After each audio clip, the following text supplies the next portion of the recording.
So here we are at the fourth element of RUAH, the final element, which is humour. And for Don Bosco, that wasn't about the ability to tell jokes. It was about being able to enjoy life, and to enjoy life especially in the playground. That was essential, that young people had time and energy, as Don Bosco said, to jump and run and have a great time, but never ever sin.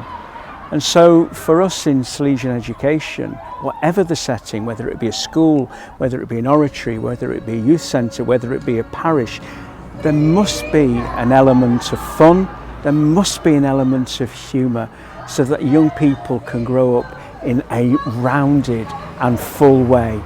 And so as we stand here on Marsh Lane, next to the Jamie Carragher mural, across the road from the Brunswick Youth Centre, we realise that fun and humour is central to what we as Salesians do, and what Steve will be doing in his ministry. So we're here in the city of Liverpool. We're down at the Albert Docks, and I'm a Liverpool boy. I'm a Bootle boy, but I'm a Liverpool boy. And Liverpool is the city of culture, the city of love, the city of rock and roll, if you like. You think of the Beatles, you think of Cilla Black, you think of Liverpool Football Club, Everton Football Club. Liverpool's well known for so many different amazing things. And this is my city. This is the city I grew up. This is the city I found out how to be somebody of hospitality, somebody of love, but also somebody that loves his hometown. It's Liverpool, the city of love.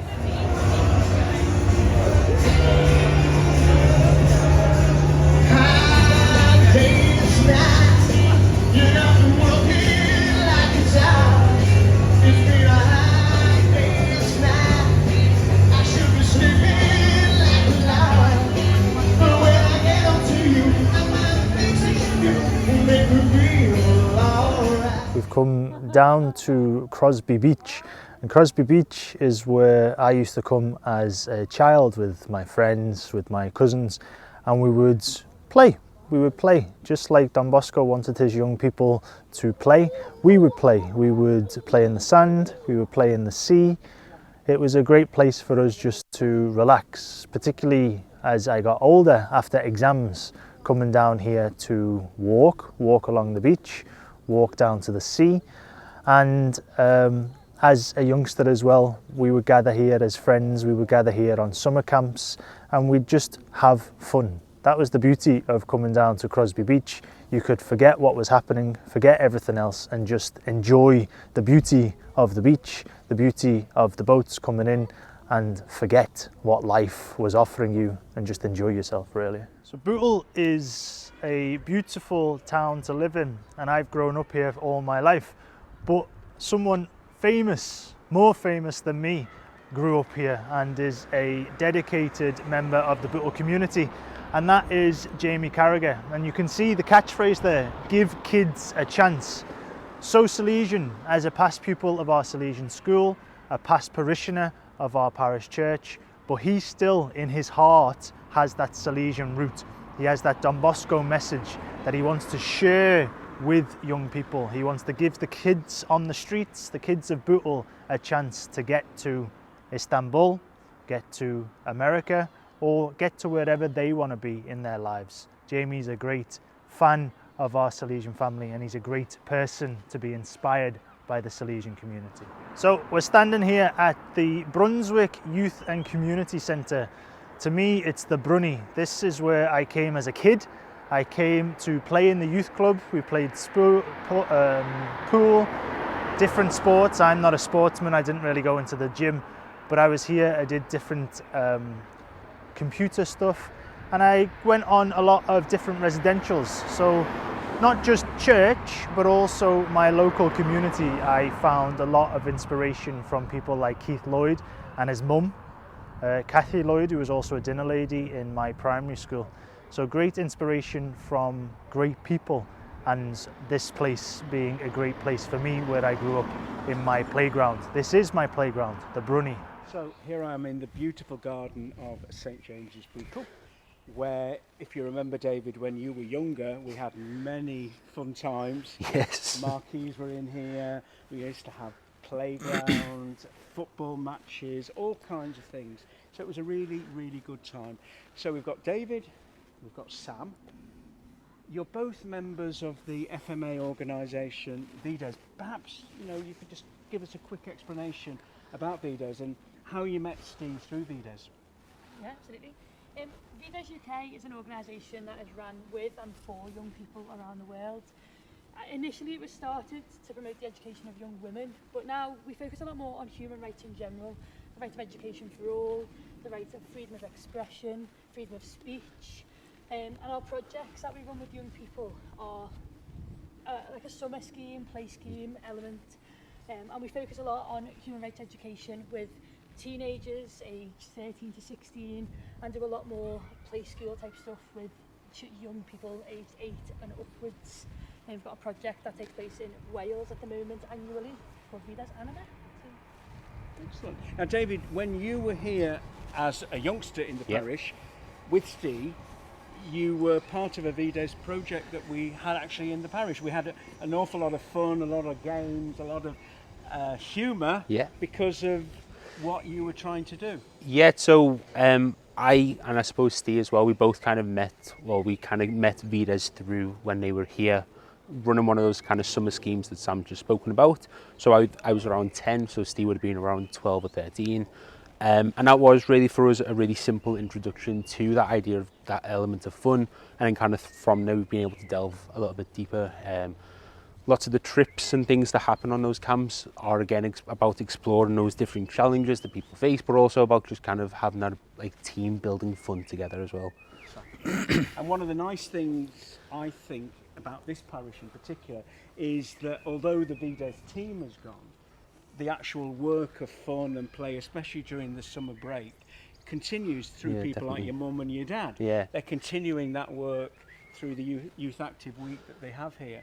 Yeah, and I think that's always kind of been part of the mission and aim of VDES, that they go to an area for a while, and then the idea is that the area kind of picks that up, and it's really nice to see that that spirit has kind of has stayed, as you say, and has been picked up by somebody else, to keep giving our young people those opportunities. Excellent.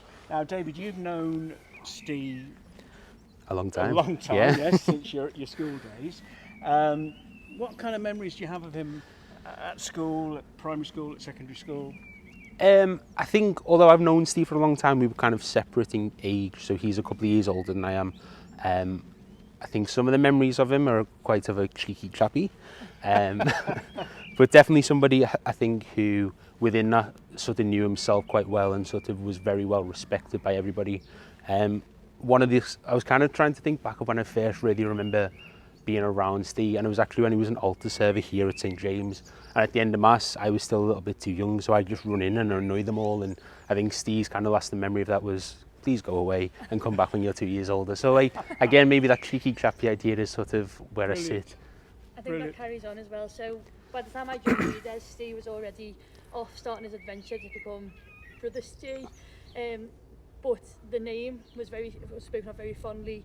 The reputation of that cheeky chappy character was very much there, and I think that's true of a lot of VDES volunteers. We come along, and the communities we go into, we do tend to get those young people who, maybe need a little bit of a cage to break out of, and they're given the freedom and the space to do so. And then we develop into adults who are still a little bit cheeky from time to time, and we definitely see that in Steve still now. So I think it helps us to foster those relationships where we can be a little bit silly with each other, but we can also go to that deeper level of friendship, faith and fun. So that for me is really what VDES has gifted us in terms of our friendship with Steve. But again, you've known him a lot longer than I have. And we're here with Jerry Keogh, who is a friend of the Salesian province, friend of a lot of our Salesians in the province, but also works for the Bishops' Conference. Jerry's also a past pupil of our school here at Battersea, and Jerry's here to share a little bit of our friendship. We've been friends for a while, and Jerry's going to share a little bit about his Salesian experience, but also our connection as Salesian friends. So Jerry, how are you? Steve, it's lovely to be here. It is amazing. I was just thinking the last time I would have sat on this lawn would have been some 40 odd years ago, when this was the lawn of then the Salesian College. And it's almost exactly in the same position. I remember we used to play in the ambulacrum, and in fact the statue of Mary Help of Christians is still the same statue, although now in a new position.